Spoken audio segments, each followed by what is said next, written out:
Vamos para os Estados Unidos porque a Suprema Corte decidiu anular a proibição de acessório que converte armas semiautomáticas em automáticas, ou seja, que realizam aqueles disparos em série. A medida tinha sido implementada durante o governo de Donald Trump, após o massacre em Las Vegas, que matou 58 pessoas. Mariana Jangiacomo tem os detalhes direto de Nova York. Conta pra gente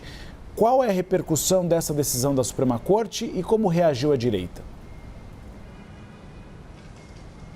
Olha, Uribe, a Suprema Corte derrubou uma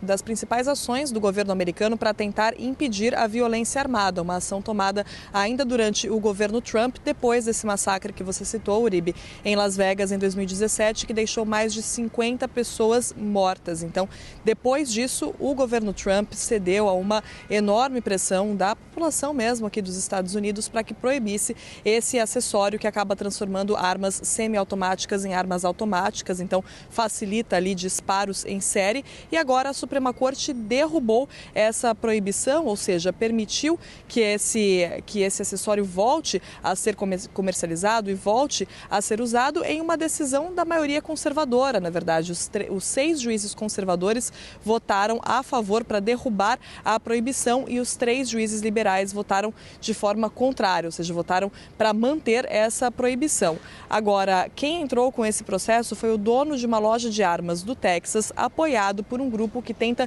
diminuir o papel das agências reguladoras, das agências administrativas do governo americano. Tanto que a base para a decisão dos juízes da Suprema Corte foi dizer que essa agência responsável, o departamento do governo responsável por armas, tinha abusado da sua autoridade ao proibir esse tipo de acessório. Agora, Uribe, Tainá, é um tipo de decisão que aumenta a preocupação por aqui, até mesmo entre aqueles que defendem muito a questão do porte e da posse de armas, porque foi realmente uma medida tomada durante o governo Trump, ou seja, a gente não está falando ali de lados de questões políticas, apesar da decisão da Suprema Corte hoje ter sido muito dividida, né, entre conservadores e liberais, mas a gente está falando de uma medida tomada durante o governo Trump, ou seja, depois de muitos pedidos da população, realmente depois de muita pressão e preocupação com esse tipo de acessório. E então, até mesmo entre quem defende muito o porte e a posse de armas, existe uma preocupação com esse tipo de decisão, com esse tipo de autorização à volta desse tipo de acessório, porque a gente vê o problema da violência armada só piorando aqui nos Estados Unidos e a Suprema Corte então derrubando